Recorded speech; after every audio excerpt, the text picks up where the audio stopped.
Thank you. Thank you.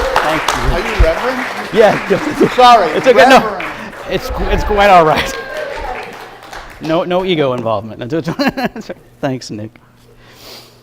Well, thank you, and good morning, everyone. It's so good to be with you all here and see your smiling faces. And whenever I'm here, I can just feel the love. You guys are so loving, so I'm feeling in love. Thank you. And speaking of feeling the love, happy almost Valentine's Day. Or should I say, it's almost Valentine's Day. Are you happy? Yeah, no, yeah. Yeah, Valentine's Day, it can be a complicated thing. Some of us enjoy it, others find it painful and ignore it. And many of us have experienced it both ways, depending on what and who's happening in our lives. I have a friend who, as she describes it, hasn't ever had a meaningful romantic relationship. So when Valentine's Day arrives and she sees couples walking around hand in hand, or sharing a candlelit table in a cafe window, or posting smoochy selfies online, it's just a reminder that her Facebook relationship status is single, and as she predicts, always will be. And so she thinks she's always going to feel lonely and sad from being alone, and in her mind, unloved. Which breaks my heart because in my mind, she's such a lovable lady. But I get it. We've all felt lonely or unloved or unlovable at some point in our lives, not just on Valentine's Day. I often felt it as a young person, not from my family. My family were very loving of me, but I felt it from my peers. I was bullied a lot as a kid for being sensitive and creative and girly. And I'd be pushed around and spit on and humiliated and ostracized. And so I was often scared and would try to make myself invisible. But what got me through those years was what my family taught me.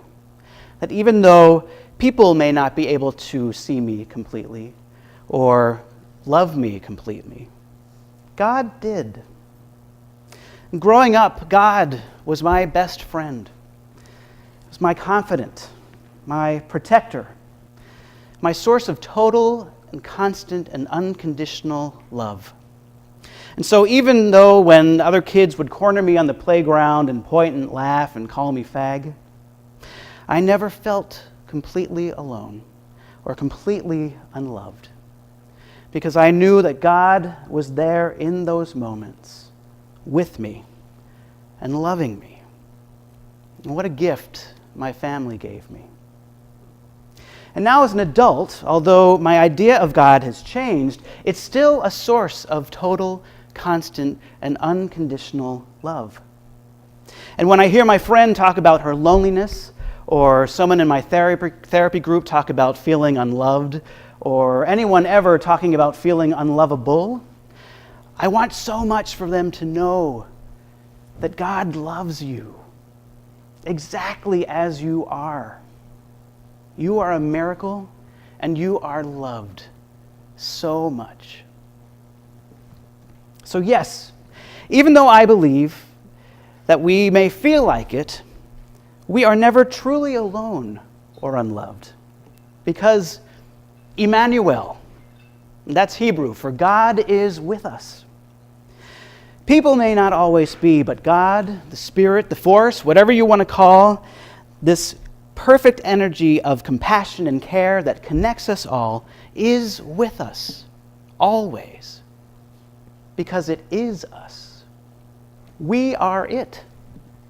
It's as impossible for us to be separated from God as it is for this podium to be separated from all the atoms that it's made of. This podium is a particular combination of atoms of physical matter that we call a podium, and we are a particular combination of physical and spiritual matter and God consciousness that we call humans. We are individual manifestations and expressions of the divine. Creator and creation are one, inseparable. And if what the Gospel of John tells us is true, that God is love, then since we can never be separated from God, we can never be separated from love. We are, in fact, love. We are love embodied. Yeah, well, tell that to my ex-wife, you may be thinking. Now, I'm not saying we're always loving. We manifestations of God can do absolutely demonic things to ourselves and to one another, especially in the name of God and of love. But our potential to love and be loved is always inherently perfectly here. Love is within us, writes Ernest Holmes. It cannot be destroyed. It can be ignored. To the extent that we abandon love, we will feel it has abandoned us. Denying love is our only problem, and embracing it is the only answer, unquote. And the poet Rumi says, your task is not to seek for love, but merely to seek and find all the barriers within yourself that you have built against it, unquote. So love is here. It's at the ready. What holds us back from expressing it as freely and as abundantly as we can, from embracing it with open arms? What are those barriers?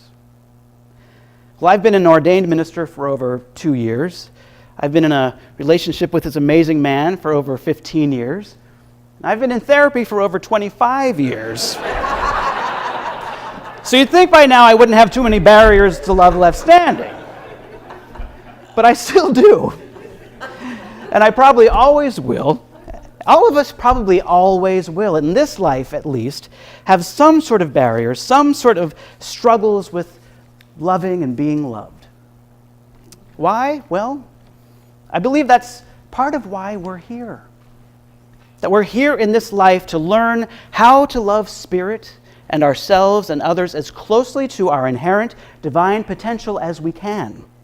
And in order to learn, we're going to have some challenges in love, some barriers, if you will, or we wouldn't have any opportunities to grow. See, I believe this life is a school of love. Now, some believe that this life is a test of our love, that God tests our love by seeing how loyal and obedient we can be to it, just so we can get into heaven. But a testing, gatekeeping God is not a loving God to me. That's an insecure, manipulative God. And what does God have to be insecure about? I mean, God's God. It doesn't need our validation. So rather than testing us, I believe the divine is teaching us how to love and even how to co-create consciousness with it and one another. We and God are partners in life and love.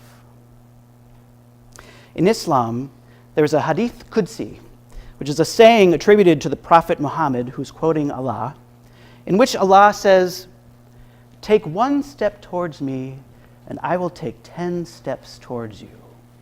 Walk towards me, and I will run towards you." Isn't that a beautiful image? That God, that Spirit, will respond with loving passion to the slightest move we make towards it. In his book, The Phenomenon of Man, Pierre Teilhard de Chardin says, "Cosmic energy is love, the affinity of being with being. It is a universal property of all life and embraces all forms of organized matter. Thus, the tendency to unite, the attraction of atom to atom, molecule to molecule, cell to cell. The forces of love drive the fragments of the universe to seek each other so that the world may come into being," unquote.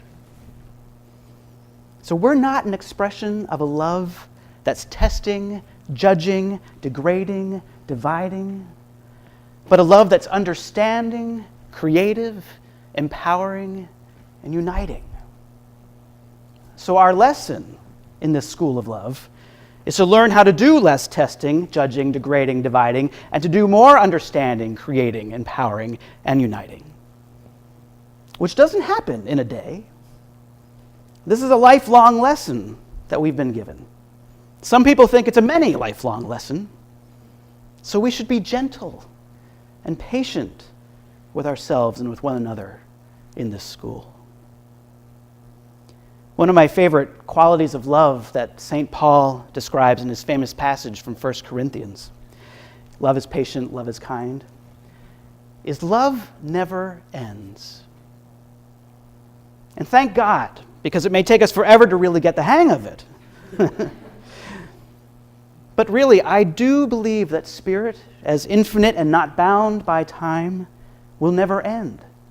And so its love for us is boundless and will never end. And I feel that not only with God's love, but with the love that we have for one another. I lost my dad, who I just adored, 4 years ago. And John just lost his mom a few months ago. And we talked recently about how we feel like they haven't ended. They're not gone. That they're still here with us. And we often feel their presence as if we're being held in warm, comforting, reassuring love. Many faith traditions practice ongoing relationships with the spirits of ancestors and saints and other manifestations of spirit. There's an Irish author, Lorna Byrne, who writes and speaks about her experience of communicating with angels, how they're constantly surrounding us and eager to help if only we would ask. There's one right there.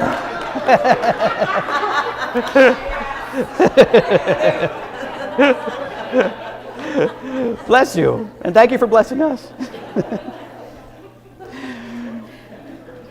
So Spirit, and the love of Spirit is always surrounding us. It's always within us, always ready to be expressed and received abundantly. We are never truly alone or unloved, now or ever will be. We are love, and we are loved. And yet, as my single friend often quips, well, that's all nice, but Spirit ain't going to take me home and spoon me. So as comforting and empowering as God's love is, we spiritual beings still need our human experiences of love. We need to be touched. We need to be held. We need to be seen, to be heard, to be understood, to feel like we belong, to feel safe and cared for, to share our lives, and to do that with others.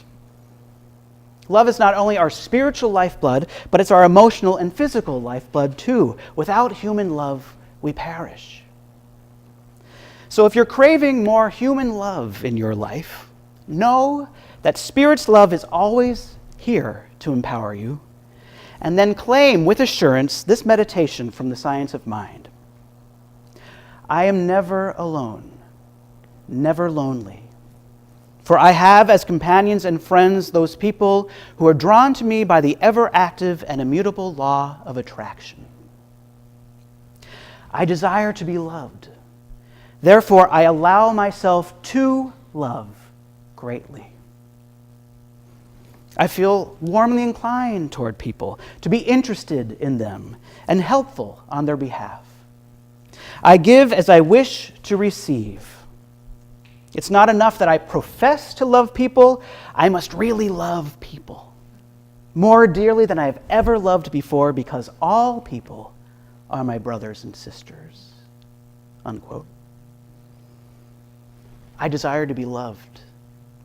Therefore, I allow myself to love greatly. If you're wanting more affection, more companionship, more love in your life, don't wait for it to come to you. Go out and give it. Give your love to others. Don't worry about losing it. You'll still have plenty of it if you give it away. And you'll be creating opportunities for others to grow their love capacity. Love is a two-way street, so start driving. You have the power. You are love embodied. Be loving. Many have said that they would like to be more loving, writes Stephen Levine in his book, Guided Meditations, Explorations, and Healings. They complain that, if they are to be completely honest, their hearts aren't open more than a few moments a day. We are so merciless with ourselves, Levine says. Any amount of love in this life of forgetfulness and violence is a miracle. Any amount of love in this world so calling for healing and peace is true grace. A few moments of peace, of loving kindness, is a triumph over fear and old limitations, unquote. Any amount of love that you give is a blessing. It doesn't have to be big and radical like St. Valentine's was, and he got his head chopped off for it. But at least if you're feeling blue this Valentine's Day, remember, St. Valentine didn't have such a great one either, so.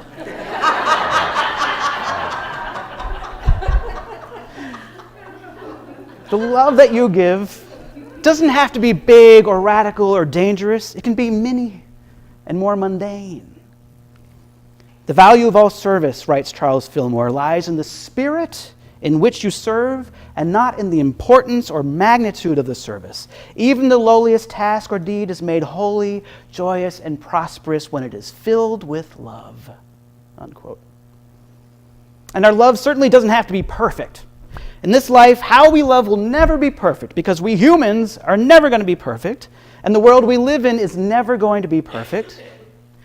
Look, in the book of Genesis, after creating the world and seeing everything he made, even God said what he did was very good, not perfect. So we can't let the fear of loving imperfectly, of possibly hurting someone or being hurt, keep us from loving or being loved. Let the love be messy. We're all needy and messy and difficult. And the more we accept that about ourselves, the more we can accept that about other people and love towards our divine potential, as God does, equally and without judgment. Not just those people who we like, but also those other needy and messy and difficult people. In his book, Thank You for Being Such a Pain, Mark Rosen says, in the school of life, difficult people are the faculty. They teach us our most important spiritual lessons. The lessons that we would be most unlikely to learn on our own. Love is going to be messy and not necessarily easy. It's hard enough with the difficult people. Don't even get me started with loving your enemies. That's for the advanced class. No, for this week, here's an assignment from the School of Love. This week, try giving some mini, mundane, and messy love. Try the 3 things that Dr. Holmes suggested in the meditation. 1, feel warmly inclined toward people. Share with someone who you like something that you really appreciate about them. Take a risk to get a little closer to them to deepen your connection. Or 2, be interested in people. Try being curious about someone. Ask someone you don't know that well about their lives. What brings them joy? What do they love? Who do they love? Try finding out something that you don't know about them yet. People love to talk about themselves. Or 3, be helpful on someone's behalf. Buy coffee for the person in line behind you. Carry someone's groceries. Visit someone, anyone, in a nursing home. Hold someone's hand. Listen to someone's stories. Be present with someone. Or simply say, I love you. Give love like this, and you will receive. People will respond. Maybe not everyone, or immediately, or in the exact way you want them to. Often it's in surprising and even more profound ways than you'd imagined. But people will respond. Love responds to love. Fragments of the universe seek each other so that the world may come into being. Give love, and a more loving world will come into being.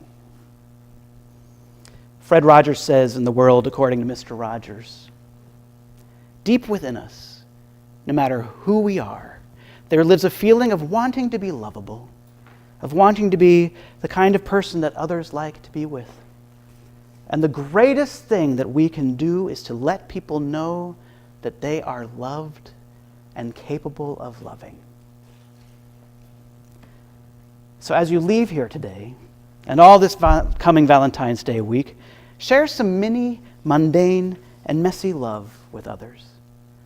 And tell them, show them, because they may not know otherwise. You are love, and you are loved. And so it is.